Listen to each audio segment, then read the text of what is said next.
Well, thank you everyone who could attend for coming to the second steering committee meeting of the South Stoner Prairie Neighborhood Plan. I'll kick it off to Steve pretty shortly here, but just want to mention that since the first steering committee meeting, we had a public informational meeting that was well attended, and then we had I guess this is more for Greenfield, but we had a visioning session specific for the Greenfield neighborhood meeting as well. And we, during that time, we also had a mapping, a public community mapping, online mapping application open that we recently closed. And we'll be sharing a lot of background information, additional background information at this meeting. But and some of the results from I guess the community engagement so far. So just appreciate everyone's time coming, and I'll turn it over to Steve. Thank you, Brad. So tonight's actually going to be a lot of providing you some background on several topics, having a few speakers actually. We will feel free to jump in if you have a question about the slide in general. But we intend to have some Q&A time between each of the main topics to kind of break it up a little bit and try to focus all the way down to the last bullets, which is providing some initial public feedback that we've had.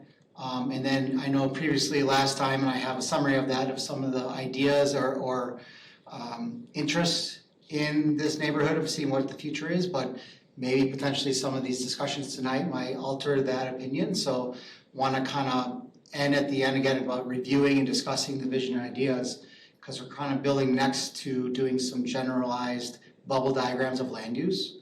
And so we'll get to that future steps, but that's kind of what we're going out today. So again, quick hits, about 10, 15 minutes on each of these subjects, so that we at least have about a half hour for the last pieces that we're talking about here.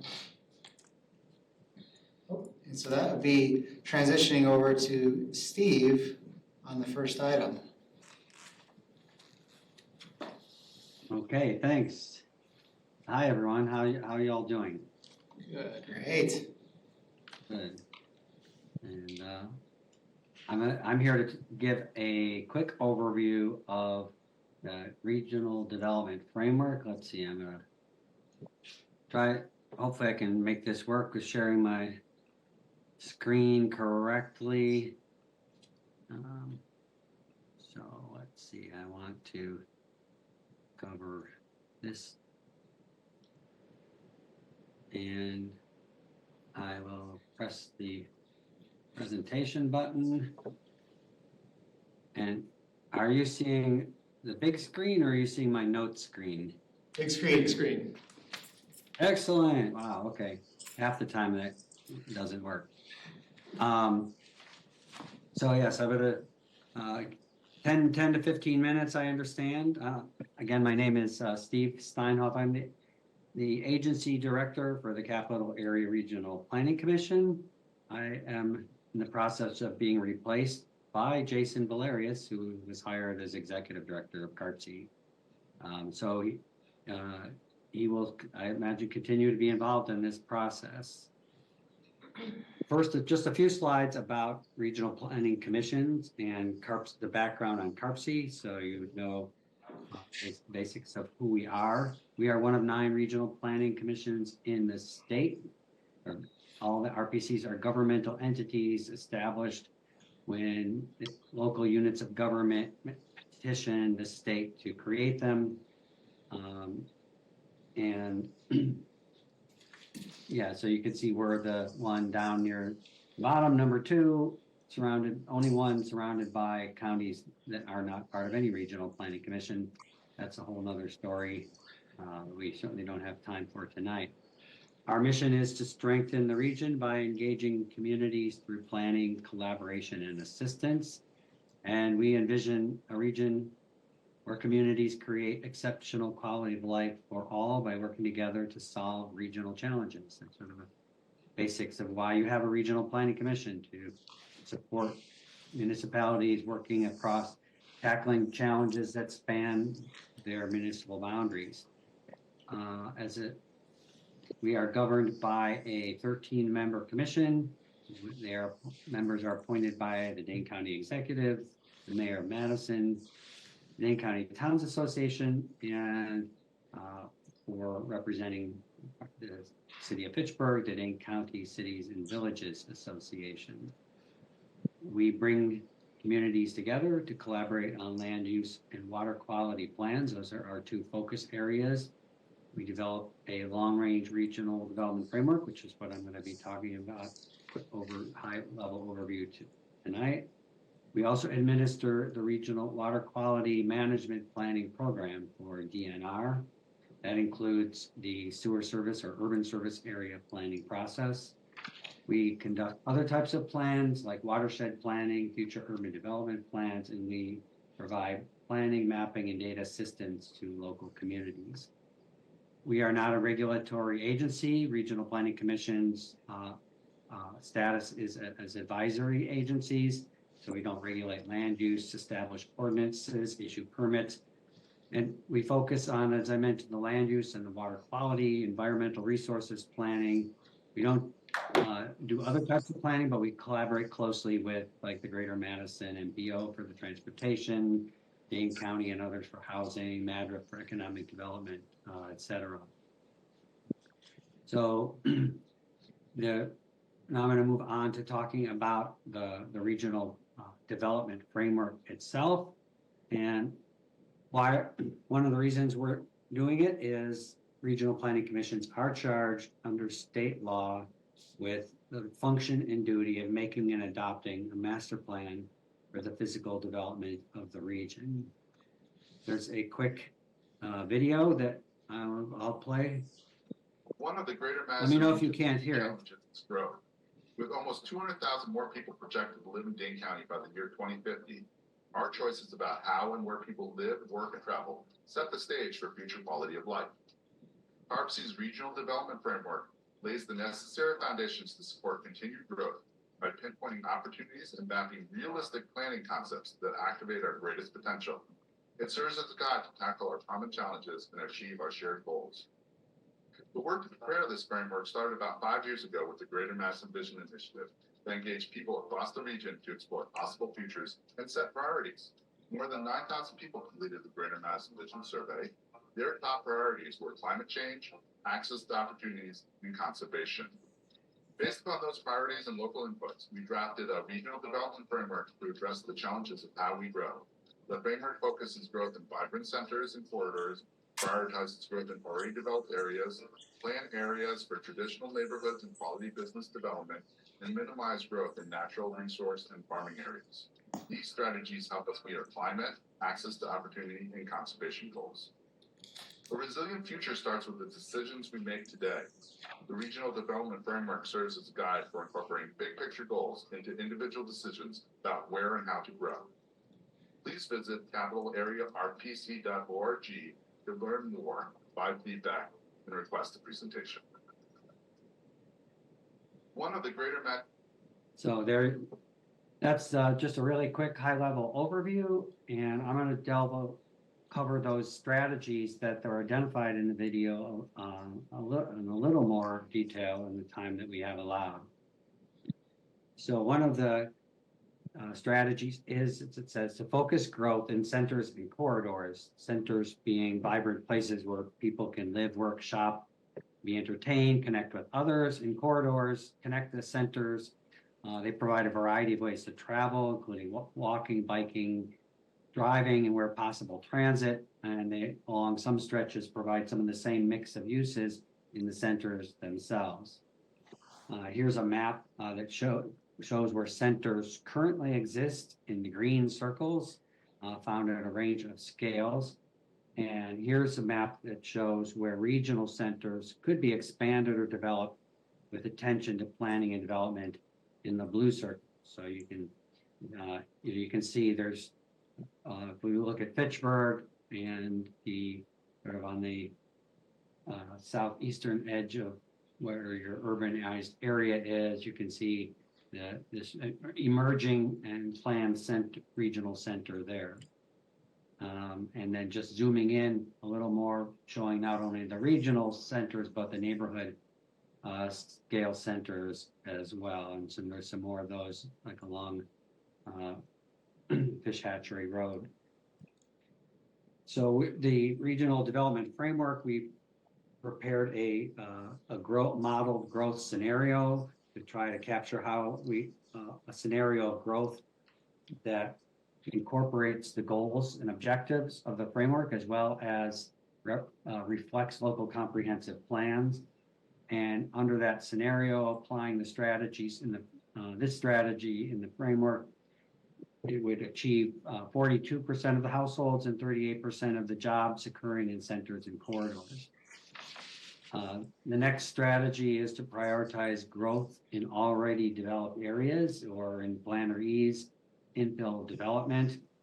Here's the map that shows in the light gray the currently urbanized areas, at least as of 2020, and then in the darker gray overlaid on top of that, you can see much of the planned urban housing and jobs out to 2050, and you can see much of that occurs within those already developed areas and along centers and corridors. Again, the growth modeling we did showed 42% of the households, 24% of the jobs occurring as infill development over the next few decades. And we're tracking how we're doing on this. We track all new development, every unit of housing that gets built. We track that and map it. And from 2020 through 2022, 47% of the homes that were built were in already developed areas and 39% were in centers and corridors. So in terms of the infill development, we're exceeding the target, or I don't know if you call it a target, but the percent that we modeled in our growth scenario, and coming close to that in centers and corridors. So that's I think some good news for the region. Another strategy is to plan areas for quality business growth. More people also need more good jobs and wealth generating businesses, and sustainable sites are needed to accommodate this business growth.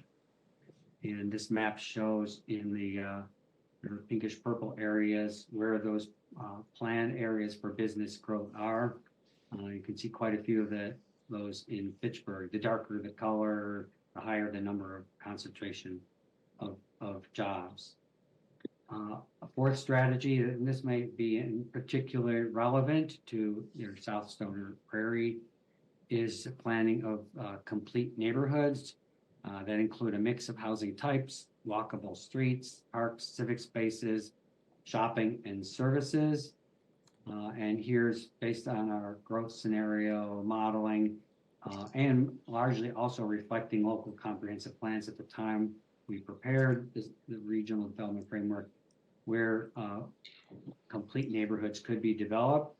I think if we were, updating this now, we'd probably, and maybe show that looking at the South Stoner Prairie area, planning area as well.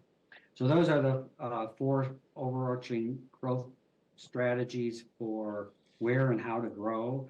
The remaining two broad strategies address where and how to minimize growth. And one is to protect important and natural resources, both those that are legally protected from development, like wetlands and floodplains, and steep wooded slopes and things like that, but also to enhance and as much as possible to protect other important natural resource areas like potentially restorable wetlands, or going beyond the 100-year floodplain to look at the 500-year floodplain, where increasingly flooding is being experienced with warmer, wetter weather due to climate change. And so this map shows in the darker green in the county where the legally protected resource protection areas are, and then in the lighter green where the stewardship areas are. Those are not, as I mentioned, legally protected, but through planning and policies can be preserved and incorporated, for example, into neighborhood designs to enhance the livability and the attractiveness of those neighborhoods. And the last strategy here, second one, based on minimizing growth, is to preserve farming areas and minimizing development in long-term farmland preservation areas, but also coordinating urban expansion in agricultural transition areas. So the basic concept is that urban areas are anticipated to expand outward in the future decades. And those areas beyond the current urbanized areas are considered this transition zone, and areas beyond that are identified for long-term farmland preservation. This is more or less the same principles that are adopted in the Dane County Farmland Preservation Plan. And this map you see here is not, as are all the maps that I'm showing you, are not prescriptive maps. They are maps that are communicating the over illustrative of those strategies. And these maps will likely be, we do plan to update them on a 5-year basis as we update the regional development framework and take another look at changes to comprehensive plans and other policies. The regional development framework also includes these 3 recommended development practices to achieve further our climate-related goals and objectives, encourage tree preservation planting, encourage practices that reduce stormwater runoff, and practices that reduce surface temperatures. And so the next, how do we, I think I got something out of order. It's supposed to start with this. How do we make it happen? And where does this, who has the authority to actually implement and carry out the strategies? It's local communities through their comprehensive plans or powers of adopting comprehensive plans, and the ordinances that implement create the rules to carry out those comprehensive plans. And so our strategy with CARPC is to partner and develop the type of relationships with local communities that help foster buy-in and implementation of the framework.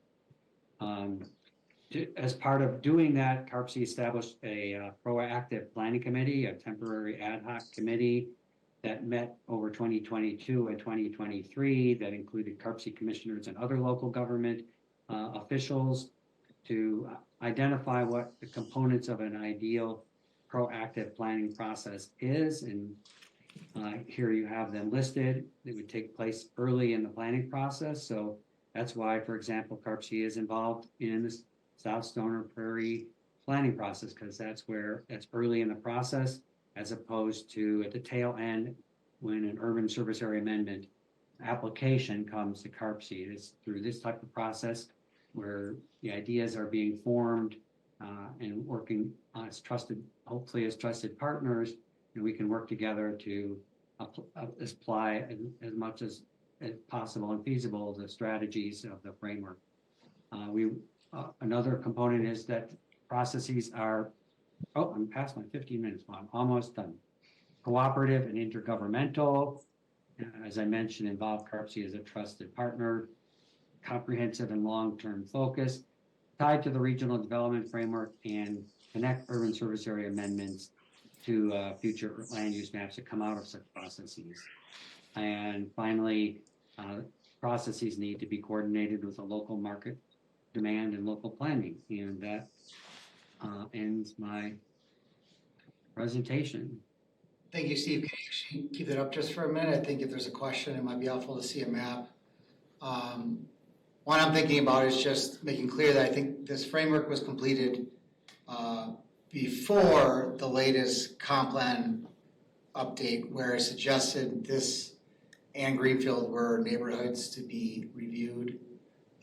And so I think that's one thing to be clear on, is that even though, as Steve noted, in a future update to that every 5 years, likely would show up as a node where we're talking about right now, but currently the maps aren't showing that. But that was because they're looking at the comp plan prior to the recent one. So I just want to make that clear. Is that accurate, Steve? That is correct. Thank you for the clarification. I had a quick question about the wetlands. When you had the wetlands map up, I noted that there are several wetlands in Fitchburg that don't appear on that map. Did you say that those are the only ones that are legally protected, or should we be keeping track of where the other ones exist as well? For example, Dunsmore Yeah, let's see if it's, show on that map. yeah, we'll bring that map up. Lake was showing up on that map either, so I just was curious. Yeah, this map, is that what you're talking about? This is the darker green shows the legally protected areas. Right. But up, And this lighter green throughout here is showing map layers that show potentially restorable wetlands, the 500-year floodplain, and important woodlands, and it might be one or two other things. right, my point is I don't see Goose Lake on there, which is very close to our development area, which has had a lot of water issues. And I also don't see the Dolly Conservancy or Dunn's Marsh up there either. So I was just curious as to how protected the status would be of those areas when we're looking at the developing. Yeah, we do have online CARPC at our data portal, a online interactive map of the protected areas and the stewardship areas that you can zoom in on, and you can also actually download those layers, and so you can, there's resources to look at those more closely, and MSA I'm sure has, access to all those data layers and mapping layers as well. Okay, thank you. Steve, can you go to the employment one? Sorry, you keep putting it back up. I just Oh, yeah. transition to show that there is even in the current plan showing in jobs and employment that's just north of this neighborhood. And that was in that plan, and that might be part of our discussion. It might be even rolling into what Joyce could talk about if that's what we want to do. But I just wanted to share that on the map, even in the version of this framework. Yeah, We zoom in, you can see the purples, all those purple colors that are happening just north. So that's a likely discussion of, is there any extension of that into the neighborhood? right, So, right. This definitely overlaps with the South Stoner Prairie. anyone else have a question or comment from what you saw here?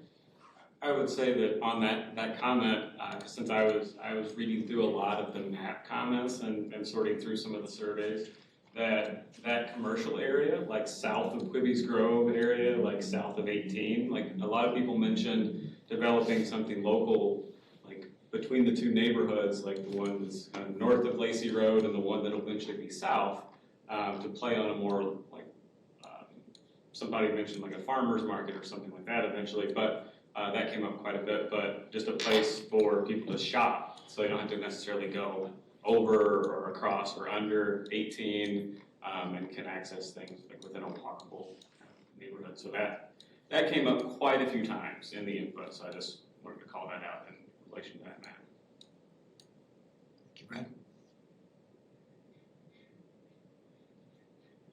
Any other comments?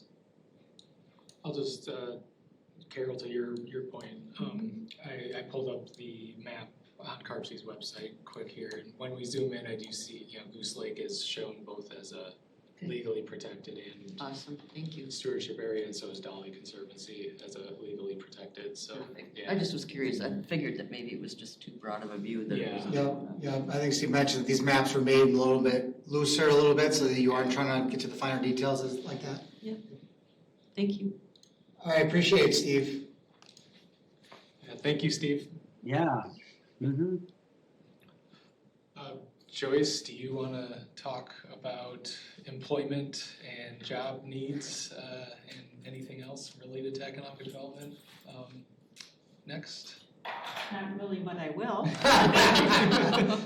Well, thank you so much, Yeah. Joyce, for taking the time. It's just a little bit of background, we in talking about some of the visioning at the first steering committee meeting.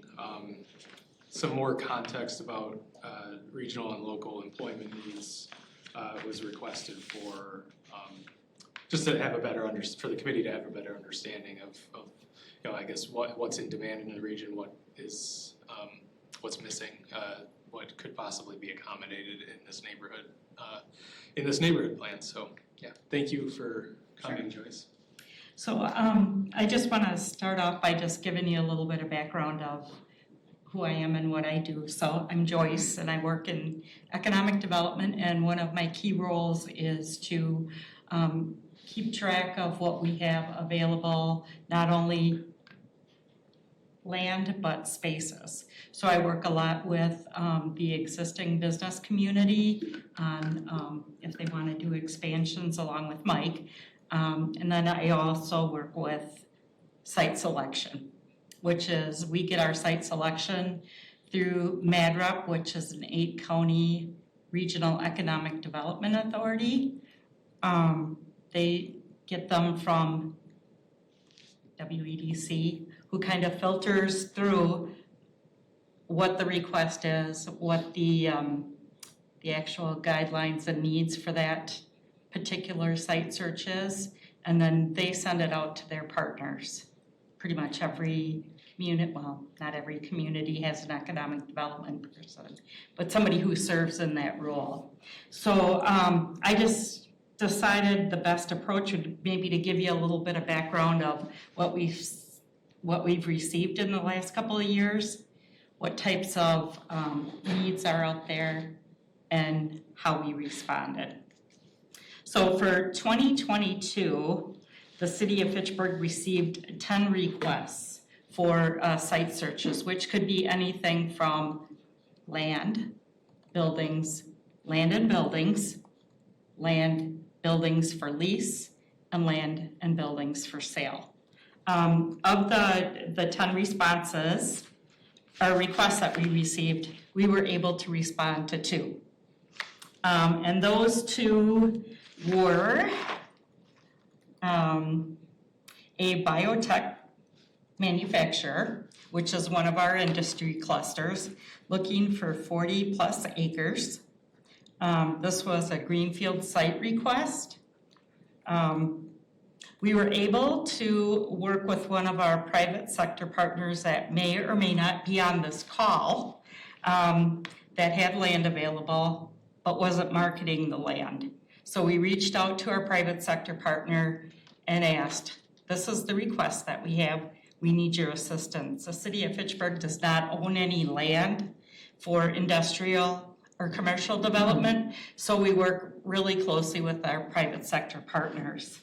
So we did respond to that project, and then the other RFP that we were able to respond to was someone that we had responded to in 2021, and we made the first initial cut. So in 2022, they came back with additional questions. And that also was a biotech company. And if you're familiar with the site selection process, you submit your site and you never usually hear back if you're in the running or not. We were fortunate enough to know that we made it through the first selection, and then we haven't heard anything since then. So the building range that these searches were anywhere from 10,000 square feet to 850,000 square feet. So there's a wide range of requests out there. And the type of industries that we received the requests for were food processing, manufacturing and distribution, biotech, and then some just plain manufacturing. Sometimes we get information, sometimes we don't. Sometimes we'll get an SIC code or an ASICS code, and sometimes it's just a blind request. saying this is the zoning that we need, and we have to trust that it'll work for us. And I didn't really dig too much into 2022 because I didn't really feel like that's kind of the realistic market. So I did look at 2023. And that year, we got 16 requests, and we were able to reply to 2. And of the 2 that we were able to respond to, once again, our private sector partner that had land available, we had a biomanufacturer looking for 20 to 40 acres, and we were able to work with a property owner that is not marketing their property, but we know that they have land. We reached out to them. They worked with us on a response. And then the other one was a small manufacturer looking for 15 to 45,000 square foot building. And we actually were able, we had one vacant building that happened to meet that parameter. So those were the 2 that we were able to respond to. I know that there has been some questions from the neighborhood meeting that I went to about manufacturing. And the city, we focus on light manufacturing, clean manufacturing. We're not gonna, we had a request for jet fuel production. We had a request for a rubber manufacturer. So we do take a lot of time in reviewing these requests and determining whether or not it's a right fit for Fitchburg. I work with Deanna quite a bit. We go through the zoning, we talk about the neighbors, we talk about storage, we talk about anything that we think of that is gonna have a reflection back on not only the neighborhood, but Fitchburg and our image. So some of the other requests that we have had have been really difficult, and that have been with our existing businesses. We have, as you mentioned, that corridor is home to 2 of our top employers, Sub-Zero and Promega are both over there. We have Thermo Fisher over there. We have quite a few major employers, and we've had trouble finding areas for them to expand. Once again, we reached out to a private sector partner that had land available. It wasn't on the market, and we were able to connect the 2 and find a solution. So it has been a challenge for us, and we have lost some of our larger employers because we can't accommodate what they're looking for, because we just don't have the land. For 2023, I found it quite interesting. So the smallest request was for 15 acres, a greenfield site, but then you also had to have land available for them to expand up to 40 acres. So really 40 acres is kind of that sweet spot, and it's usually between like 40 and 100 acres were most of the requests. We had the fuel manufacturer that I mentioned, they wanted 2,200 acres. So it just goes to show you that, I mean, we're in an area where we have the University of Wisconsin. We have a strong industry cluster here in Fitchburg. It's pretty diverse, so we've weathered a lot of things quite nicely, but we need more space. We need more land for light industrial.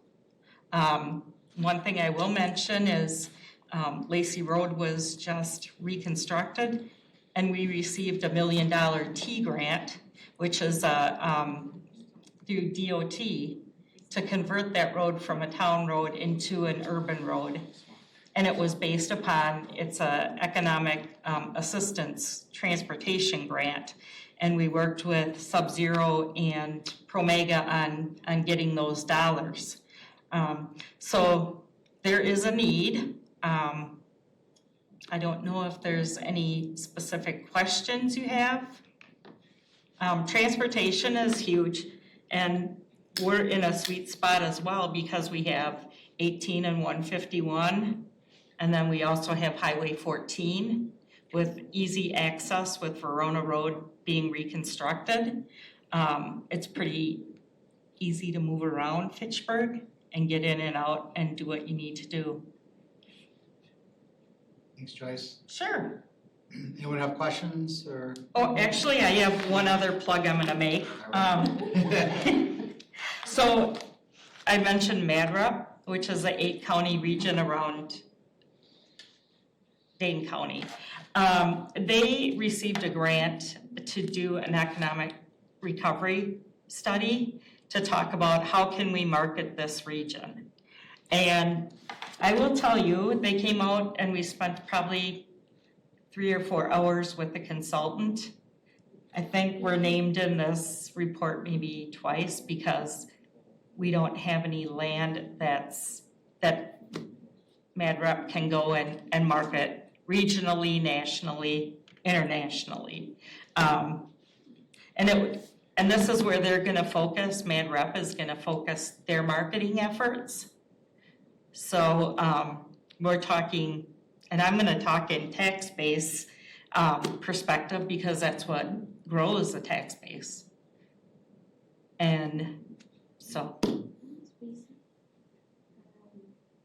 And I could have went into a lot more details because I started to about how many jobs and the average capital investment, but you know, you don't really want to hear that. Thanks, this was good, thank So you, Joyce. looking at this neighborhood as a complete neighborhood, I mean, obviously, providing housing for the people that work in that corridor is gonna be important. What do you think would be the ideal mix for us to set aside for commercial development land? I mean, we have Spoken Sprocket, which has kind of a lot of the smaller sites. Are you looking for us to plan a 40-acre site in this plan? At least. Like 1, 2, I mean, what are the things we're turning away in addition to size restrictions? Are there other things that we need to keep in mind for trying to find places for these things? I think we within? need to at least have 40-acre sites that, you know, that could be split if we needed to, but that seems to be where job create, I mean, if you look at Promega, their site was, I think, 40 acres. And I'm sure they'll probably at some point use them all. I'm trying to think how big, like even Encompass Health, that's on a pretty large site. And these aren't just, I'm talking not just industrial land, I'm talking commercial as well, because we have, I think, 3 certified sites and that combined as maybe, I know it's less than 5 acres, up in the technology neighborhood. There's some special district land over in Uptown. You know, I don't know really how many acres that is. It's kind of scattered too. And there's, you know, obviously there's the quarry site, but that's not ready to go, you know. And a lot of these that I looked at, we lost out, we maybe had the acreage, but their timeline we could never ever meet. So there was, you know, if you don't have the infrastructure in place, then somebody else is ahead of you. Yep, gotta be shovel ready. Gotcha, thank you. You bet. Anybody else? I told Mike I wasn't gonna answer any questions, but. So- We hit your quota then, at least one, right? Yeah, feel free to reach out at any time if you have any questions about, where we're at as far as a community. I mean, we see a lot of houses going up, which we're deficient in housing, but we need to have a balance too.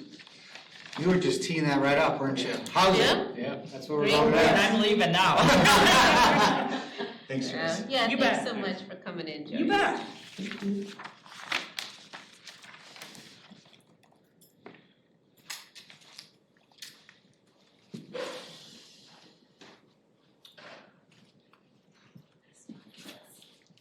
Looks like slideshow is showing here. I guess if anybody has any problems online seeing it, let us know, but. Okay, so I am planning on giving a little bit more background information on population and housing growth, both historic and by historic, I mean the last 10 years, and then projected household growth as well. To talk a little bit about housing supply and affordability, and then I am gonna touch on a bit more context about Fitchburg's urban development growth boundary and the development of the future urban development areas that South Stoner, Prairie, and Greenfield are I guess that those areas fall under the FUDA boundaries there. And then we're gonna talk a little bit about Fitchburg's farmland preservation tools and background, zooming out from this neighborhood a bit, just to talk a little bit more about Fitchburg's farmland preservation strategies in the context of the entire community, because I think that's important to look at outside of this neighborhood and Greenfield in particular. So, to start out, and there's a lot of information here, so if anybody needs clarification on anything, feel free to stop me along the way and ask questions.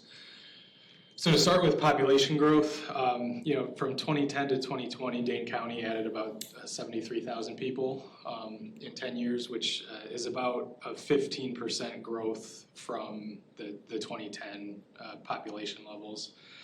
Madison was pretty similar at almost 16% growth, adding 36,600 people.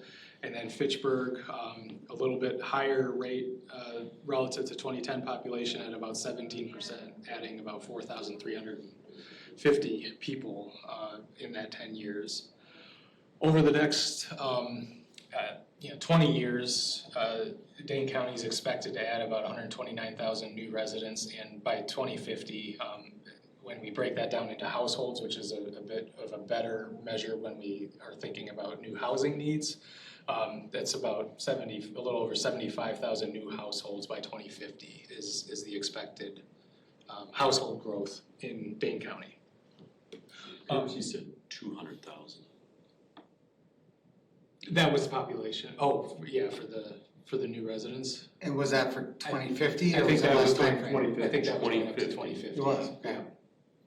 So, So, I, 70,000 then, between 40 and 50. yeah, of households, yeah. Of new households or people? Households. 70,000 new houses, or new households, but, Yeah. it's a lot of permits, okay. Yeah. And so in Fitchburg, and I should mention that the historical growth data came from the census. These projections for household growth and the need in Fitchburg were taken from the Dane County Regional Housing Strategy, the working sessions. That document hasn't been released yet, but it will be soon. And Fitchburg was involved in that. I attended those steering committee meetings. So we took that data, I took that data from that process. But basically the expected need in Fitchburg to accommodate this household growth in the county is about 7,300 net new units. So that's accounting for any that are demolished and replaced, that we need 7,300 net new units to meet the expected population growth over the next 30 years. What is that, a year? What's that?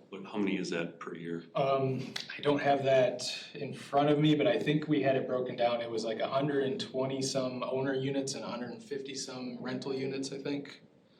So somewhere around 300, 300 a year. Remember what, aren't we deficient like by 30,000 units so far in Dane County? It Like is, 129 statewide? I don't remember the number, but it is something like that. 243, you know what that equates to. Yeah, So Fitchburg, 243 units a year. per year. Per year. Wow. That's all I got to say. To me, I need more staff. And I should point out too that I think I believe this demand would both accommodate the growth and also bring the vacancy rate up to a healthy level. I think that's the intention of this need projection. You broke it out a little bit further between rental and purchase. So again, 243 a year, you could have a multi-family building that could be, you know, at least typically it could be about 80 or 100 of that in one building. Is there a cap or a restriction on multifamily in Fitchburg? Not on units. We have a restriction on urban growth boundary increases of 75 acres, but not a unit cap. But I think our housing plan calls for a balance between residential and rental. Yeah. Single family, 50-50 balance. 50-50. But if we don't have lots, then you can't maintain that. Just another plug. It's also how fast they can build them with the lack of workers to construct them Yeah. is part of the issue. So that putting in one multifamily is easier getting those units, but to put up individual homes at that rate is a lot harder to achieve right now. Really says who. Construction is short on people and also the material costs are still high. They were almost 200%, I think it was last year from where it was just a few years ago. So there's a lot of factors. Next, I just want to touch on housing affordability a bit. Typically when affordable housing is discussed or housing affordability is discussed, the definition of affordable housing is when a household spends less than 30% of their income on housing, and that includes all housing costs, mortgage or rent, utilities.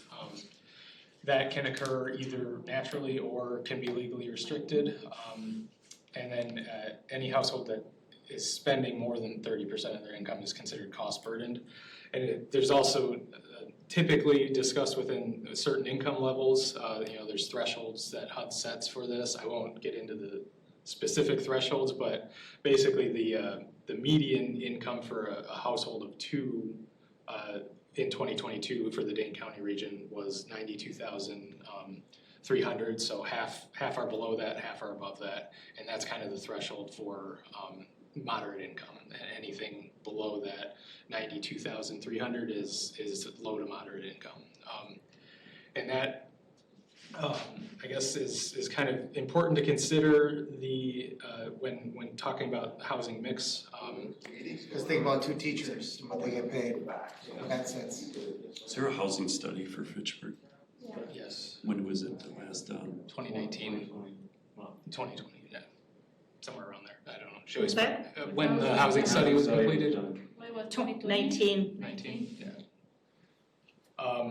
And I just, I put this slide in here. Kurt Paulson shared this last night. I actually asked if he would be able to present about housing tonight, but he was busy. So I took one of his slides and he shared this yesterday. But it's basically showing the blue line here, and I think this illustrates several points. The blue line here is the ratio between median house price and median household income, basically an affordability index. And you can see that the middle house is rising faster than the middle income by quite a bit. And the orange line is single family building permits per 1,000 population. Never recovering after 2007-ish. And so his point in this was basically that we've been in a deficit of housing production for over a decade, and that's leading to an affordability, worsening affordability, I guess. So I think, and before I move on then, I think the main point that I wanted to bring home with some of that housing information is to just, I guess, demonstrate the need for planning for additional land for development, and also show kind of, I actually missed something too that I wanted to talk about related to affordability, and that is that all income brackets are, the housing supply is squeezed. It's especially apparent at the extremely low income end, but there's also a lack of units for people above the median income and moderate income households, and that basically all squeezes the supply of the middle house or apartment, the ones that are affordable to middle income residents. So I bring all that up to I guess just as considerations in kind of thinking about the vision for mix of housing in this neighborhood, and to bring up some of the reasons why it's important to plan for additional land for the development. And I guess that kind of brings me into this next spot. I wonder if I can move. Oh, actually it's showing up fine there. So in 2007, Fitchburg's urban development growth boundary was ratified by the Common Council, and that shows, this map image on the right shows that South Stoner, Prairie, Greenfield, along with 3 neighborhood plans that were already completed, North Stoner, Prairie, McGaw, and Northeast, were part of this strategy to accommodate expansion. Some of I guess the strategies or the reasons for developing this growth boundary was to protect natural areas and farmlands outside of the urban development area, control the rate of urban growth, and to basically facilitate the sustainable long-term provision of city services, sewer, water, police, everything that the city provides as services for residents, and to do so basically to facilitate complete neighborhoods that and compact development that create makes it more efficient to provide those services and utilities and stuff like that. So that's kind of the background for that. And then there were several methods considered of growth, I guess, strategies when this was adopted. There was concentric, basically kind of taking the existing urban area and growing in rings out around that. There was a corridor strategy, growing along corridors and concentrating growth like that. And then the FUDAs that were settled upon were basically combined those two strategies, a little bit of concentric with the South Stoner Prairie, North Stoner Prairie area, and McGaw, and then a little bit of corridor kind of along the Fitchburg, Oregon rail line and Highway 14 for the development areas there. And here, I did already mention this, but the comprehensive plan related to this specifies a maximum of 75 acres a year of urban service area expansion to manage the growth and to kind of facilitate, I guess, the efficient provision of services. We have not been reaching that maximum lately, at least on average. So that framework, through the comprehensive plan done in 2008, 2009, whenever that was adopted, morphed into the future urban development areas. Again, the primary goals of establishing these through that planning process were coexistence of Fitchburg's urban and rural communities, attractive transit-oriented neighborhoods, protecting natural resources and farmland. And you can see, this FUDA framework sets the basically the growth boundary to accommodate, at least in, the early 2000s, what was expected to be our 2050 population growth. And there's a large portion of the city of Fitchburg there that is, planned for at least long-term, preservation of rural, whether that's wetlands, farmlands, the existing rural residential. So I just wanted to point that out for context. Again, the guidelines were focused on the Fitchburg Oregon Rail Corridor, protecting high-quality agricultural lands, maintaining groundwater recharge areas, encouraging redevelopment and infill within the existing urban service area.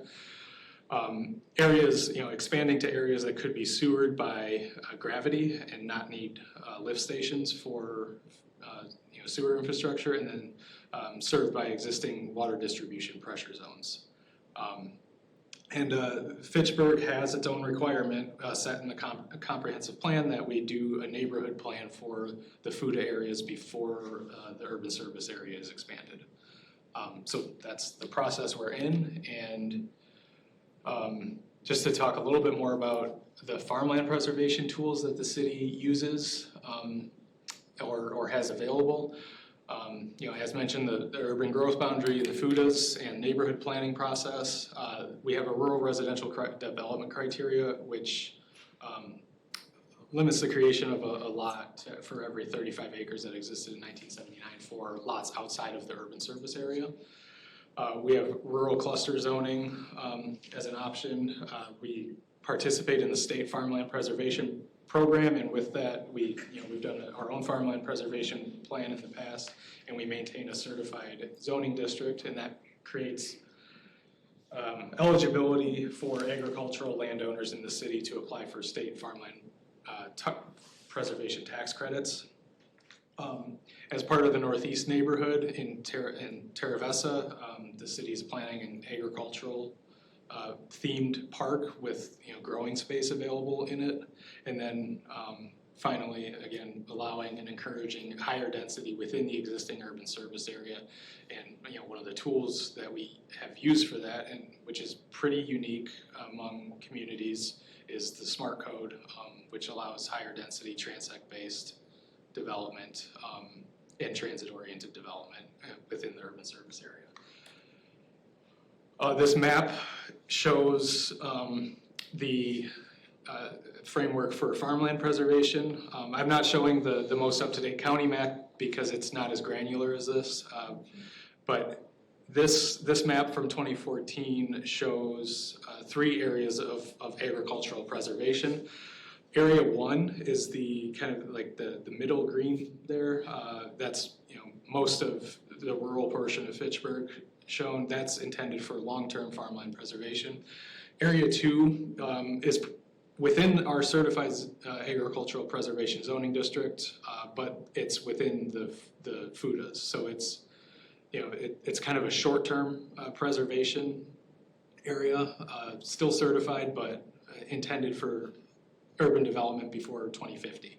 And then the area 3 is non-certified, still agriculture, but or farm-related, existing residences, wetlands, things like that. Those are not within the certified zoning district, but yeah. And I think that probably covers most of what I wanted to talk about. My next slide then just brings it back to the regional development framework strategies that Steve talked about. You can see that I think the FUDAs and the regional development framework have a lot in common in their goals. And so I just wanted to kind of bring it back to this as something to think about as we're developing the vision and the land use bubbles and everything for this neighborhood. So, any questions? Yeah, that was a whole lot. Yeah, it was. Thank you. That was good, it's a good refresher. Yeah. You think they're relevant still, a lot of what's in there? I think there are some components of the FUDAs that have changed, and I think there's a lot that is relevant. something that may not be as Fitchburg, Oregon rail corridor, transit-oriented development. You know, I don't know if that's realistic, but, yeah. You better not get rid of that. Okay. Hey, we are working on that. Yeah. It's coming. Okay, It is an important rail line though. It is. Because it goes It to is. the airport, yeah. past Monona Terrace, so. I'm not saying it's not relevant, I guess I don't know. There's a lot of- Meet me out in the parking lot and we'll talk. Yeah. It's a neat thing, it's a neat, unique item to have. It is, There's it's a lot great of- opportunity to. Great opportunity, And, great. and even without rail, like commuter rail service, it's still, you know, if it were to be abandoned for freight rail, it could be an amazing bike and ped corridor that, you know, having development focused around that is also a strategy, so.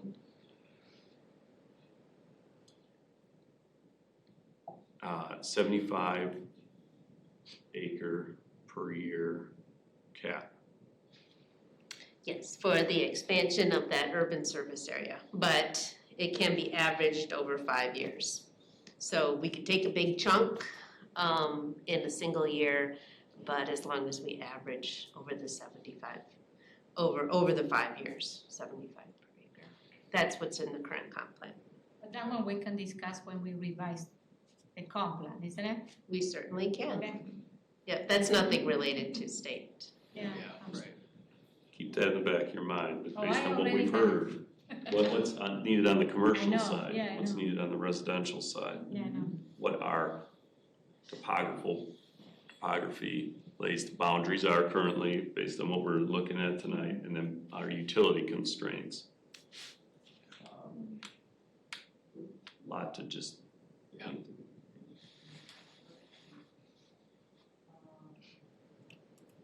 Anyone else? Otherwise, we're doing pretty good on time, so I will actually hit a little bit further on what I've been talking about at times about balanced neighborhoods. It was kind of referenced in Carpsy's description as well. If you attended the neighborhood meeting in Greenfield, this is a little bit of precursor, but I did add in some additional information as well here on the screen. So this will be the last one that we do, trying to provide information that will, other than what has been talked about in the engagement process so far. And then kind of again, going back to trying to build what is the vision for this that we want to look towards when we look at land use.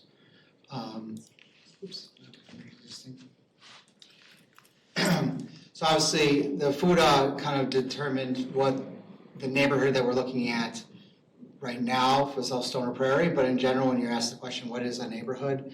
It's variable. It could be the size of 500 up to 2,000 units. It could be between 80 acres or up to 640 acres, which is a square mile.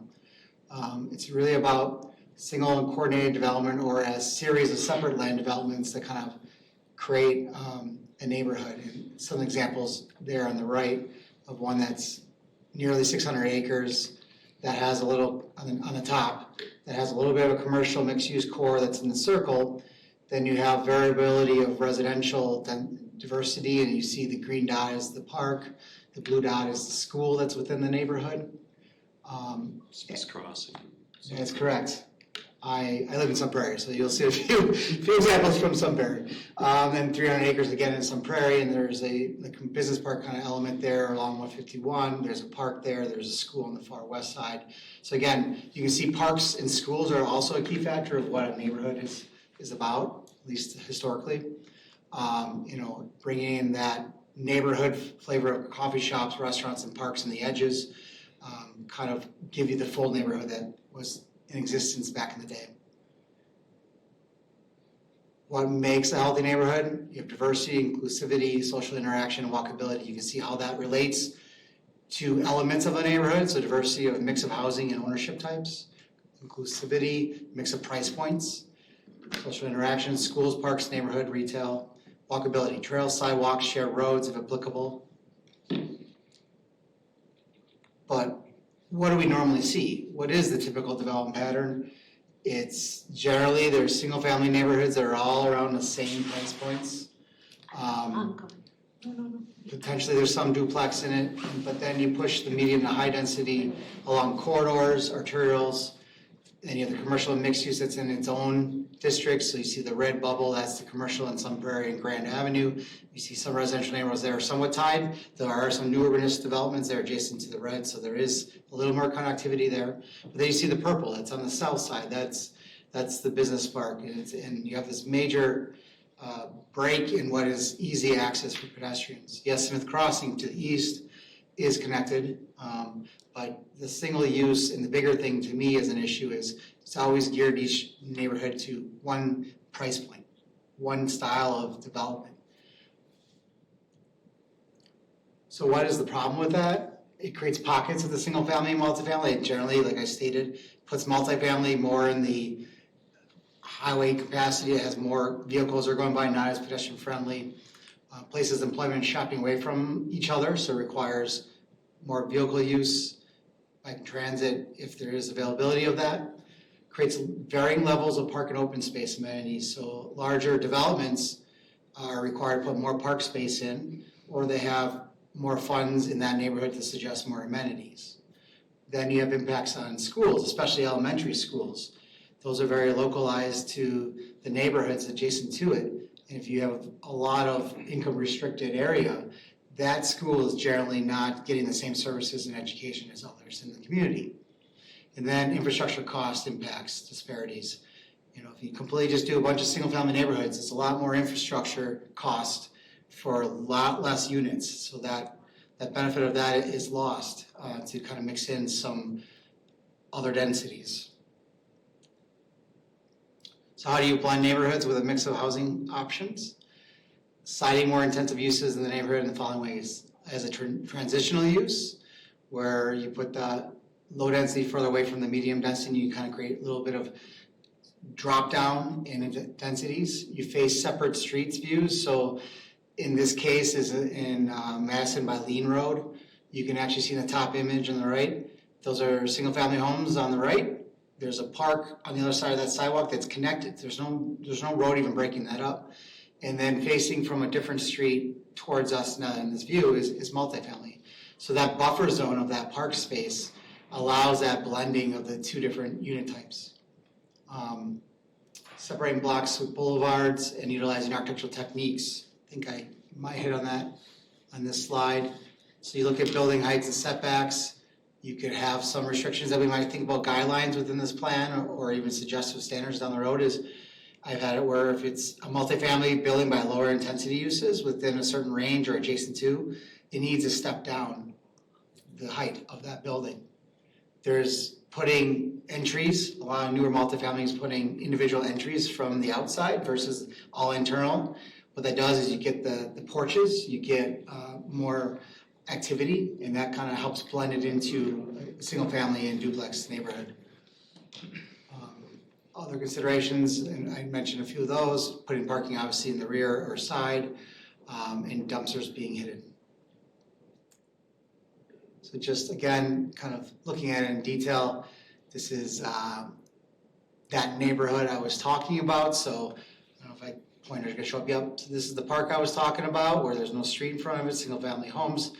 Apartment building here under construction, more apartments. So this is a major road. This is Lean Road if you know the backside of East Town area. So they put the larger multifamily, very interesting, kind of new. I thought that I liked how they put townhomes down this main entry. If you ever drive through there, it's nice. And then it turns into very single family. expensive. We'll do those again. They ended up being way too expensive. Oh, yeah? Yeah. Okay. Lesson learned there at the townhouse because you have to put fire sprinklers in. And so ultimately what happens is you sell a townhome unit for the same price as you could get a twin or even an alley load house. You get a lot more square footage when you break away from the townhome. You know, unfortunately, it's just the state building code restricts that, or says anything over 2 units has to have fire sprinklers. So that's why you see oftentimes developers are trying to push the limits with what they can do with the duplex style house because of that. Now in DeForest, they've figured out a way how to we call them squish units, or a builder has pushed together 2 duplex units, built a fake fireproof wall in between the two, and to get around that code, and they've been able to go up to 4 units without a fire sprinkler It's just you have to have a flat side, so. I but feel like this- you didn't tell me everything about you. Oh. You're a resident and. No, Viridian. Okay. So you got Village of Bottom Lake up here, which is another Yeah. beautiful master plan, but Yeah. it just tells you where we ran into issues on this. So, Okay. yeah. But are things that you could add to this if you like, but, Oh, no, you're doing a great job. You're doing a great job. I was just gonna No. comment on it. You're doing a great job. but you also notice the difference that some of the blocks are rear loaded where it's access from the back from the garages versus the front. But then there's even adjacent blocks that are front loaded. So again, getting that diversity of even single family housing type. Then you even see the deeper yards along this, what is the lower portion there, with wooded sections. So you can have a little bit higher price on the lots for those kind of amenities you have there, but along the street side, it's very similar to the other homes. Yeah, you create an economic diversity within a smaller area, and so you've got your renters on the bottom left, and then they graduate into their first time homeownership, which they get 17 to 2,400 square foot house. The only difference is they're giving up the front yard for their garage being part of the back, and they have less of a yard, but still they commiserate at the local park. Once they are a little bit further in life and have kids, then they can graduate up to having a yard, a more traditional single-family style house with the garage in the front, yard in the back, and at a little bit of a larger price point. But everybody's all in proximity of each other and utilizing the same park and amenity area. So, yeah. Well, get ready. Grandview Commons next. Yeah. So I actually lived in this neighborhood for Okay. about 6 years. I was actually on this first block of single family down here. So if you've not been to Great Dane East Side, if you have, that's this building here. Now there's a quite large mixed-use building that's here as well. But what you see here is there's a grocery store, there's some liner shops, and another liner shop. And at one time, this was going to be mixed use initially, and you could probably touch on this. I think part of the cost of the rock underneath changed it from what was just going to be single story now is in line with the need, which is there's a lot of apartments there that are serving the commercial uses. And there's still some availability in the space that's in that building for commercial, but having more people near commercial helps sell that space. But there is also some point to having individual commercial buildings that can be built on slab at, not as high a level of construction costs that you would have within a mixed use. Agreed with that? Yeah, and you have rock and South Stony Prairie, as everybody's Yeah. well aware of. I would say I point to this, like, a lot of research, even though like some of the lower, we harp on it as planners, but like some of the lower quality, maybe like more strip mall, more some of slab type buildings, that's where a lot of the local businesses and local places get their start. So even though those are lesser quality than what we would probably spec in, if we had like pie in the sky dreams for a neighborhood, we still need to have opportunities for those types of businesses, because that's where a lot of your mom and pop type places are going to get their start in those, like, they're like multi-tenant like businesses that could be liner shops along the front of these bigger, and be the buffer between the bigger box stores or bigger commercial opportunities that blend into the neighborhood. So I just wanted to call that out as being something that wasn't noted. Yeah, and so just adding again about adding the commercial in here, you see that it's on the front, obviously along the major road, but then you have a park space that helps kind of buffer that from the apartments. And then if you don't know this neighborhood, there's quite a bit of grade change that happens in this open space here. This comes down the hill. So this is up on the hill, and it's kind of like you get down, it's a different character. And so that's how you can blend that. I thought it was interesting even that there is some commercial with the grocery store fronting on this, but it is it is raised slightly, and there's quite a bit of landscaping that was treated along there. But again, if you were having some different price points, I'm not for sure, but I would think these could be a slightly lower in value potentially because of their view, but giving that variability even just in the same unit type. I don't know if that lowered the price on those at all comparatively to other portions of the neighborhood. Again, this was done a while ago, but no, obviously now, once everything's all built out, it actually could command a higher price point just based on proximity to the coffee shop and everything else. One thing from the planning perspective, when we're looking at this, that this was all done 10 to 15 years ago. Since then, stormwater requirements have drastically increased. So just when you're going through the planning phase of this, make sure when you do your bubble diagram, you're allocating enough room for stormwater. It's just the reality of what we are in now. There's additional stormwater requirements that have been put in place in the last couple of years that requires more acreage to be dedicated to stormwater. So then it's the last slide I had on this. Was there any other additional comments from anyone else or questions? So some initial public input summary that we've had. So we had the open house, had approximately about 80 people. I will say that about 65 of them were there specifically about the other neighborhood, Greenfield. So we did have this as a combined open house. And so some of the comments that came back specific to the neighborhood we're looking at is newer residents wanting to preserve connection to nature within interspersed mixed-use trails and paths, need to incorporate opportunities for mass transit, maintain and expand diversity of housing types to accommodate younger families, professionals, and seniors, consider traffic concerns with increased use of Lacey Road west of Seminole to Fitchburg for more residential, need of local shopping for residents southeast of Highway 18, and how will views of the quarry land be altered for residents? Any additional feedback from those who are there or any questions about what you're hearing here?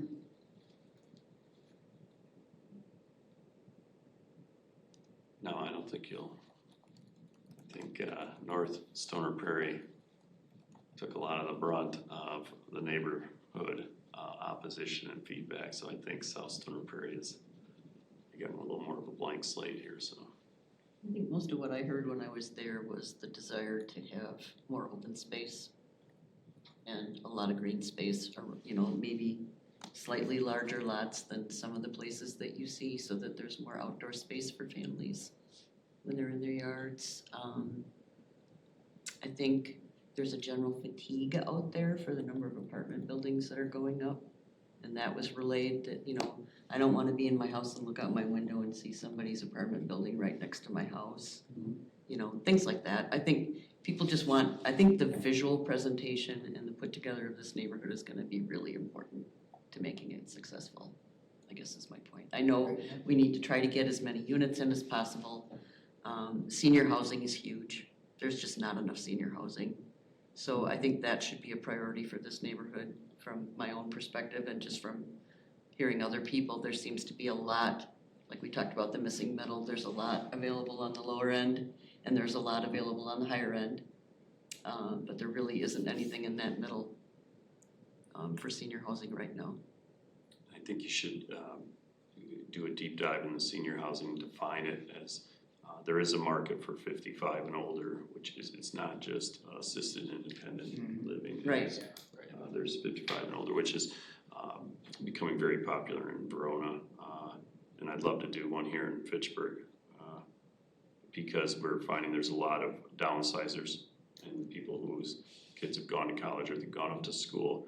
We're ready to sell their house and they want the condo style living because they're here half the year and then down in Fort Myers or wherever in the winter. So, but it's based on the proximity. Fitchburg is such a good location. It's still centrally located to a quick shot to downtown that there's a huge demand for the 55 and older demographic. Right, and when you get to my age and you're looking at retiring and you'd like to sell your house and downsize, and I hear this from a lot of my peers, is that I can live so cheaply in my giant house that I don't need.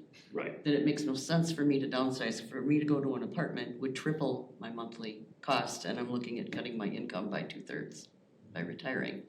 So I think, you know, but I'm not low enough to qualify to live in the things that we built. So we have the nice one up behind Target that's $5,000, $6,000 a month, which is expensive, and then the lower income ones are a little lower than I would qualify to. So I think there's a lot of that, and we need to if we can free up, you know, my house is perfect for a family with kids and dogs and people that like to bike from where it is, but I can't afford to move. So I think getting some housing in there where we can see some movement between the levels of housing that people are living in, I would love to not have to worry about shoveling and mowing and, you know.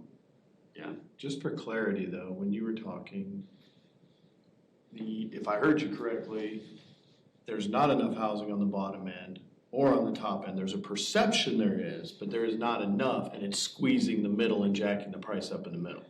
Yeah, so, and that's partially, so when I was mentioning that for renters, I think the bottom where that big supply gap is like the less than 30% income, and that's, I think it's around 29,000 a year for a household of two. And then, so folks in that, extremely low and very low income range are having to rent the middle, kind of the middle income housing and pay a lot of their income for it. And then there's also a lot on the top end of people that are in housing that is cheaper than the 30% that is theoretically affordable.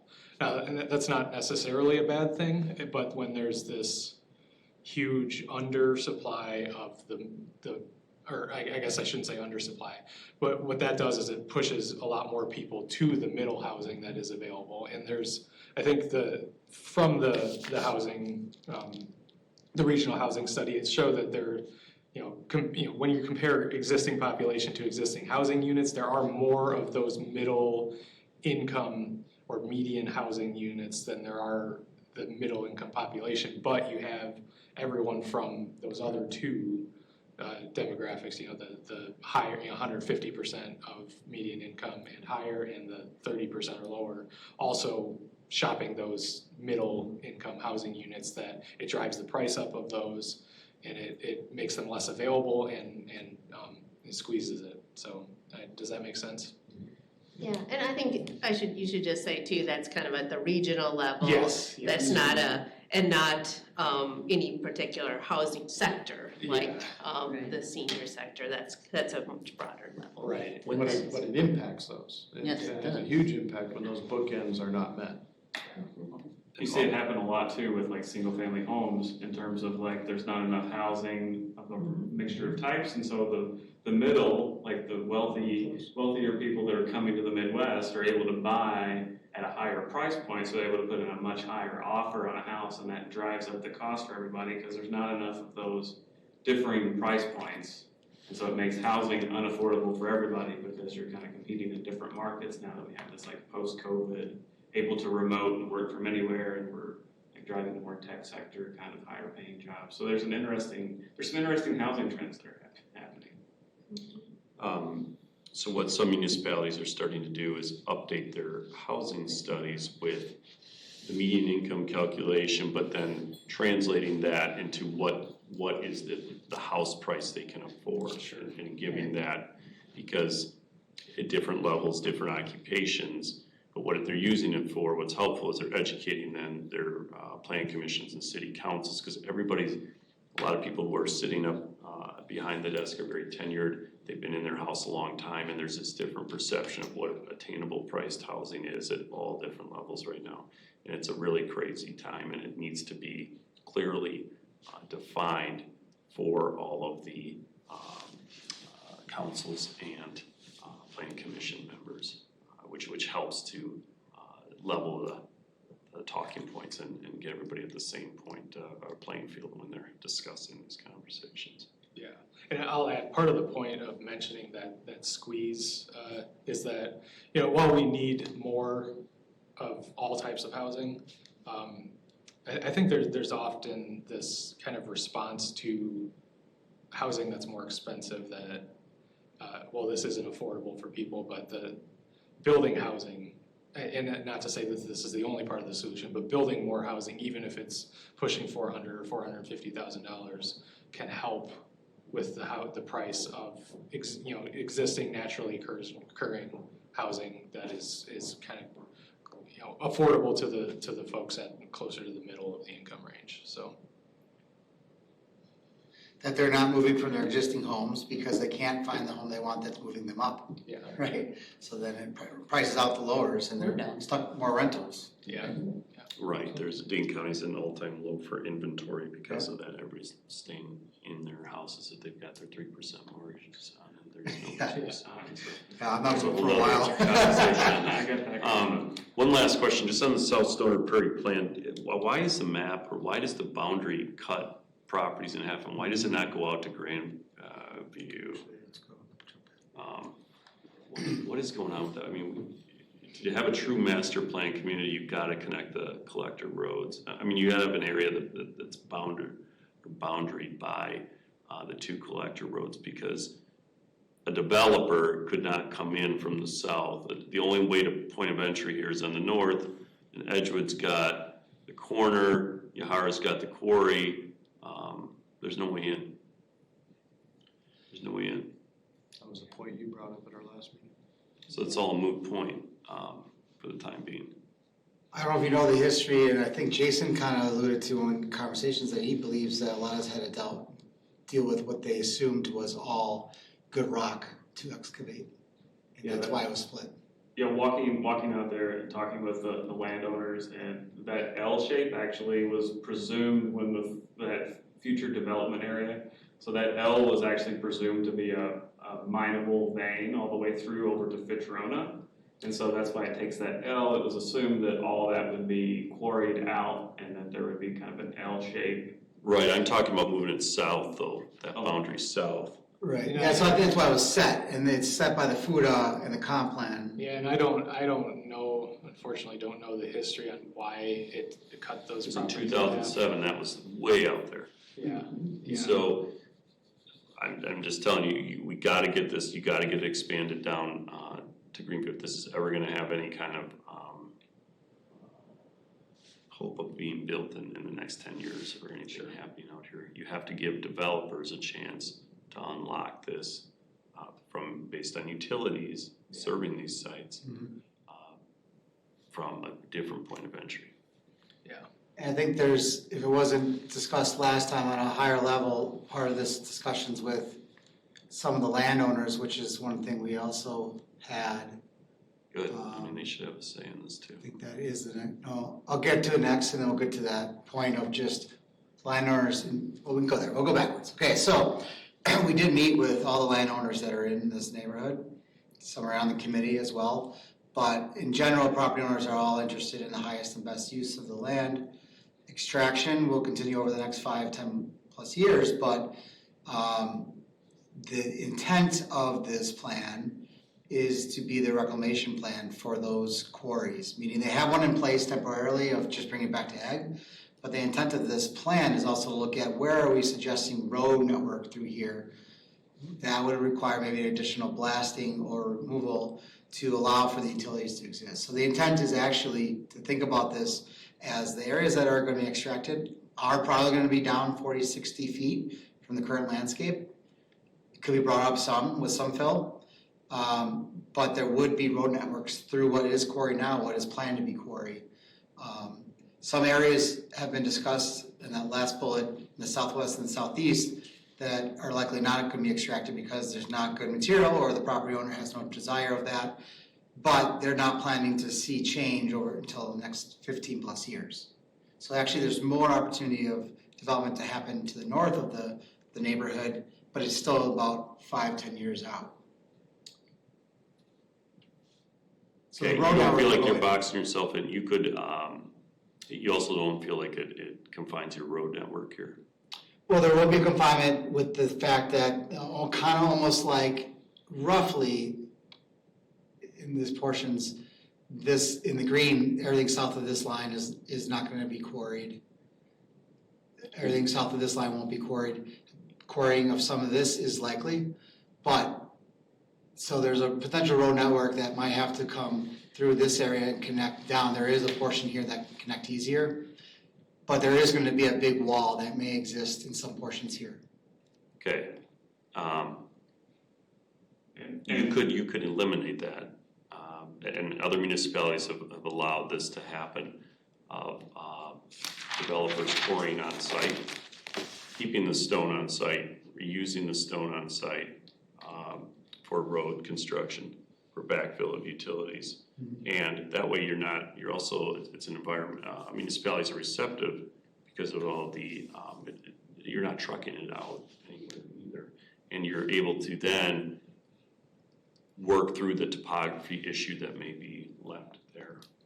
So again, Yahara's got, they're planted in there and painted Dolan, but along the fringe with the areas that they may not want to use that rock, you don't have to have such a defined edge to it. You can allow that material still to be blasted and crushed and reused on the site. And it's become a new creative way of transitioning in and allowing development to happen faster while the quarries are still operating to the north side. So, but the only way to do this is come in from that south side. That's where you've got to figure that out, or to So come in. then we would incorporate a phasing plan into our neighborhood plan then maybe. I would say like, so if you're driving down Lacey Road and look up into the existing quarry, one of the things we've been talking about too is like, so the existing quarry, like where the purple and green are coming together, there's a giant wall there presently. You can look and sort of see what the elevation on the quarry land that we're gonna be talking about would be. So there, for temporary purposes, there's gonna be a giant wall between the quarries, hypothetically, or that will have to be torn down when the development happens of those quarry spaces. But if you're looking at the top photo to the right over those trucks, that's the field that's in the purple area that's not going to be quarried. And if you went back to the map of the previous slide, I can show you where these photos are taken. So the pink area down at the bottom is the top photo, and we're looking toward the quarry space. So if the trees weren't there, you could see like the blast shed that's there, and then there's a 60, 70-foot drop off right past those trees. And then the other spot is taken where the purple and orange come together, and that's at the southern edge of the current quarry that's to be mined. So those are where those two photos are coming from on the site visit. And one, you can sort of see the Capitol off in the distance, and the photo really doesn't do it justice. So. And there might be some advantages of the unique landscape that will be created, not to fill it all back up, is if we're talking about increasing density and heights for some of this development, likely to the north side, having it built lower, actually less impact to the surrounding neighborhoods and the idea of this preservation of this ag corridor that's around here. And also what would that do is, if these are still remaining high with some figuring out a connection down, is the view, if you get up to a second story or third story, that you can see downtown Madison, and you're looking over the top of taller buildings that are actually set down lower. So there's something that we might be looking at, multiple options, but yes, that impacts infrastructure for sure to do that. You have to still tie into Lacey and Seminole with your connection street grades, but yeah. Agreed. Ideally, that'd be, might be expensive to zigzag the roads up there, but yeah.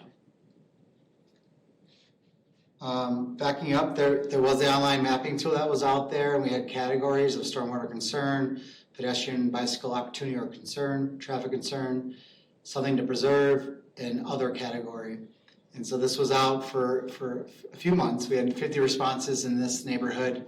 You can see a smattering on the map, but the general statements were increasing density within a diverse range of more intense housing types closer to Lacey Road, townhomes, condos, quadruplexes, provide shared use path connections into the neighborhood, increase traffic concern, preserve farmland to the south, missing middle affordable housing is needed, capture views and appreciation for landscape, and connection to natural features.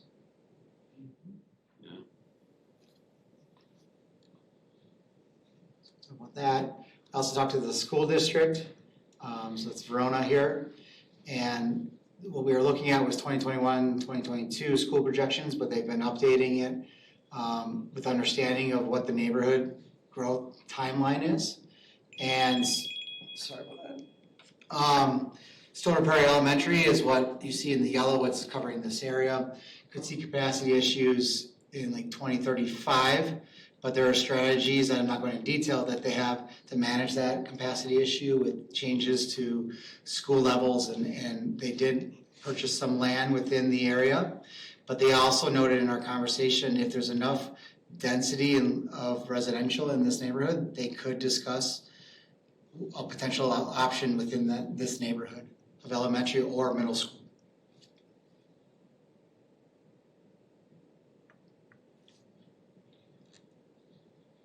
We kind of hit on everything here. So that was a lot of information. We've done a few other stakeholder involvement meetings, but we'll follow that when it's on topic, like about public works and such. This is kind of what was stated at the meeting you had previously about where you want out of this neighborhood or what's your vision for it. So these are some points that we can talk about and then say, do you see any difference from then, what you've already heard now from tonight? Connection to ag, landscape, and natural beauty, increased traffic along Lacey Road and potential for internal through street, stormwater management to reduce flooding northwest of the neighborhood, trails and greenway connections to the existing mixed-use paths, the downtown Fitchburg area, cluster intense uses to preserve more rural character, include more internal neighborhood parks and informal open spaces, and potential civic space like public market or farmers market to provide more commercial opportunities for local ag. For example, agrihood concept. So is that still kind of frame? Again, the next step for us is to start creating these bubble diagrams of land use, 2 or 3 options that we would be presenting out to the public and also to developer focus group. But is this still kind of the groundwork that you see that we should take into consideration as plus the public engagement responses? Is there anything you see different now hearing this, or you want to emphasize more based on what you heard tonight?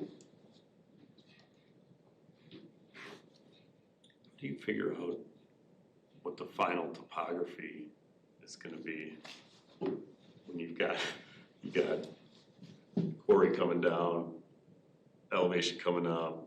I mean, is there a final, is that all figured out or no? I mean, We elevation, have the, like, final elevation. they had to submit a reclamation plan and remediation plan to the DNR to even get permission to quarry. I Is that how that works?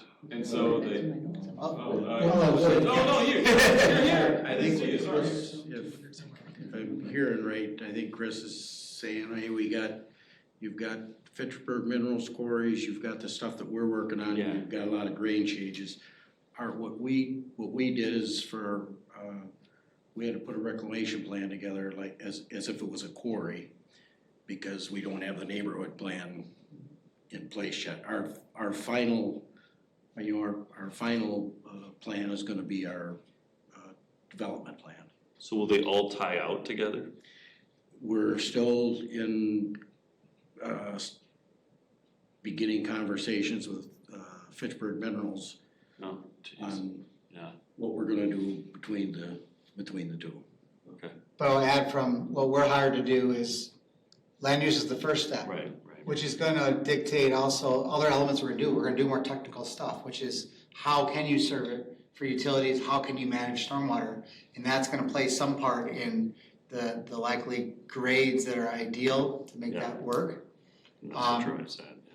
Because this ultimately is like part of the submittal for the urban service area amendment, which requires this detail. Yeah. So we are gonna get to that certain level. It might not be exact, right? Because there's gonna be more conversations that have to happen, but we'll generalize understanding within, 10 feet of what we're talking about, deal with utility service and stormwater. I have a really off-the-wall question. I'll try to answer it. After, living very close to and working on the Hy-Vee project, I think that was one of the biggest retaining walls that was ever built in the history of time in the state of Wisconsin, and probably the most expensive. Is there a way to take these ridges and use them as a natural retaining wall and preserve some of them and plan around them so that we don't have a user that would come in and have to invest millions of dollars building a retaining wall? Yeah, I wasn't assuming doing that at all. The first part of what Hy-Vee did. Yes, I worked in a project that was in Stoughton, and it actually grew up another 15, 20 years. So while it was a quarry, it does have woods now. And a lot of the parks in Fitchburg, I assume, are really flat and young trees generally. So to have a landscape that could be different, sledding hill or other elements, that makes it a unique park from elsewhere, is what I would, one option should be looking at that. That grade change is gonna be open space and almost park space that's kind of between what might be business park to the north, might be residential to the south, or some blending of that. But do those walled areas end up being stable enough to work to function as a retaining? Yeah, I mean, you just gotta do, generally it's no more than 3-to-1 slope, generally it's 4-to-1. And so it's gonna take up real estate, but you're creating a park But space. you're talking about just a sheer grade when they go in, there's a sheer rock wall. Right, if Is you've it got this stable sheer enough rock to build wall around area it or Yeah. to build that it was up? like the edge of the quarry, and Yeah. someone wants to build a large area up here, when they do their reclamation, can we plan for those areas to leave that as almost like a natural infrastructure in place?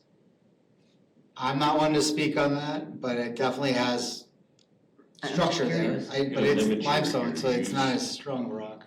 It's gonna be expensive. Are you, just in like a frame of reference, are you kind of talking about like along the highways where you see like they blasted out and left the natural face there to kind of just slough off and like that? Well, Like, it's either not that or even engineered, where but- at like Wingra, instead of leaving that grade down, when they wanted to build it out on the top, they had to reinforce and put the wall in, whereas if it's already there and someone wants to build on the land up here, they don't have to invest in this giant retaining wall because there's already a natural feature that serves that purpose. Does that make sense? Yeah, that's getting into structural engineer talk and geology that Yeah. I would have to ask someone else That's about. where these guys will bubble And the I'm just curious, because you were use. talking about, how are you gonna connect these things? Well, maybe there's an apartment building and behind it, this natural Yeah. ridge is there, and then the grocery store is up above it. No, I'm talking about between the quarries, how do they figure out who ends up at what elevation, but yeah. And again, they diagram it, and then it's up to the developer to go figure out Yeah. the way to make it I don't know, work. it was just a thought. Yeah, no, I'm looking forward actually to driving between like why that giant wall between the two exists with the levees on top. That's gonna actually be a pretty cool. I mean, I come from a mining community in Kentucky, so that kind of like, it's a different level of mining, but some of the quarry work that I'm looking forward to seeing how that comes I together. think to your point, if the situation is right, that can happen. If you drive, if you get on 151 and head west, you'll go through a lot of the rock cuts, and you've got walls up there that are, that are stable. It's just, what's gonna dictate a lot of that is what is gonna go on to the south of us. Is the fill or the material that's sort of like around, like creating those like levees and things, so stormwater, is that left as like gonna be backfill and like, the material left on site that's there in piles, is that gonna be backfilled or is it stuff gonna be? The materials that we're stripping off on site, that's gonna be used to kind of balance the site. Cause up along Lacey Road, that area is gonna have to be raised a bit to, make it appealing to businesses, whatever winds up going in there.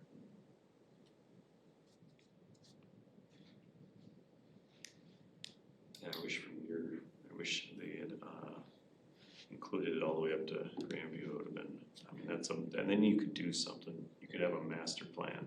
Yeah, and I think to that point, that's something, the potential to expand down to Grandview and over to Seminole should be kept in mind during this because, like Deanna said, I think that these FUDAs were designated and when we look at the comp plan again, I think we can look at the FUDA boundaries again and of course, there's a time process for that, but I think planning for this to connect outside of it, even though it isn't currently a designated FUDA, is wise in case that were to change and that FUDA boundary may, if it were to go down to Grandview and Seminole at some point, so. So I'd leave your beach as generic as possible on the south end, leave flexibility. Yeah, I mean, we could even discuss in there, like, show the arrow of a road connect and the language talk about that it's intended to have to connect to Grandview to make this area serviceable. Yeah, I think if you look at the North Stoner neighborhood, like there's a bunch, you'll notice like some arrows around the periphery of it. Like we can be that general with like showing that there's a connection and in hopes that when the next update comes that will happen. Or the city can go through the process of considering less technical information provided for expanding that initial submittal. That's to be discussed. All good things. Other comments or thoughts about the bullets you see here? Anything to be more emphasized than others? Again, this is going to lead to what we might draft up for some concepts. And again, I'll note that while we talk to staff about the bubble diagrams, by our process, we're actually going to go out to the public with a survey and talk to a developer focus group. Prior to this group seeing these land use bubbles, you will have the opportunity to take the survey, but then the idea is to come back at our next meeting with the concepts and what we've heard and your own ideas of things you want to think about to kind of build towards a preferred concept. Do we want to set aside an area for a school? And do we want to set aside, try to find a 40-acre corner where we can maybe put an employer? The intent is to show variability in the three concepts, because what usually ends up happening is a hybrid at the end. So yes, there would be definitely a concept that will include a school. There's definitely going to be one that's going to show a heavier balance to business park. Okay. So you're gonna have several concepts?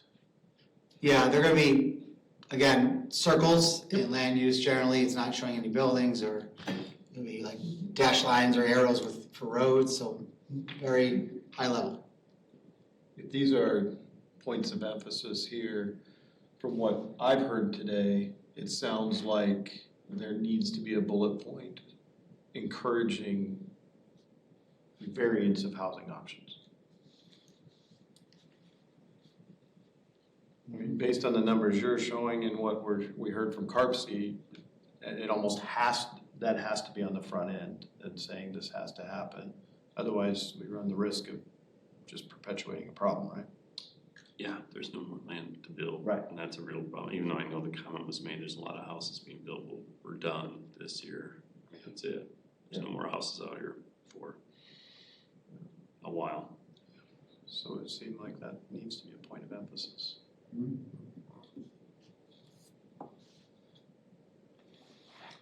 maybe you can retire and Good comment. Good bullet point. So just getting that key point is that we'll have a few more interviews that we're doing that's going to happen yet this month and early February. Late January, we'll have discussions with staff related to those concepts and a draft survey.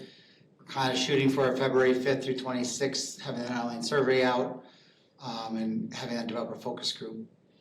And we're thinking, because of our issues of scheduling, each time we come up on these, wondering about trying to find a recurring date so that you know in your own schedules when we're kind of intending to have these. There's some limitations related to Fact TV. I don't know if you were able to look at that. Yes, I did. So from the city meeting room and Fact TV perspective, it seems like most of the recurring meetings are on Tuesdays, and then next is Mondays and Wednesdays. So those days are generally bad days, for scheduling coordination. Thursdays seemed fairly open from what I could see. The first Thursday of the month is Parks Commission, so that conflicts, but I wanted to see if either the second, third, or fourth Thursday of the month works or doesn't work consistently for anybody here. I can send out a poll to the whole, we've got a few people that aren't here today too, so I might send out a poll after this, but I guess wanted to get thoughts on that. I'm good, all three. Are Thursdays the starting point? Is that generally a good day or unknown? Thursdays are fine for me. Okay. And I'll say that I'm on vacation the fourth Thursday of March, but not say that we can't generally do that, if that's the preferred in general. Sure. And it's going to be every other month is where we're trying to keep this to, because then we're working on the other neighborhood plan through their steering committee the other months. So the next one would be in March. So yeah, I guess I'll pull out to the group. Yeah, that sounds good. I appreciate everyone's time. I think it'll be more interactive at the next one and other information, but we thought this was a good starting point of giving a little more background. So it's very helpful. Appreciate the time. Thank you. Yeah. Thanks. Thank you, everyone, for your time. Thank you.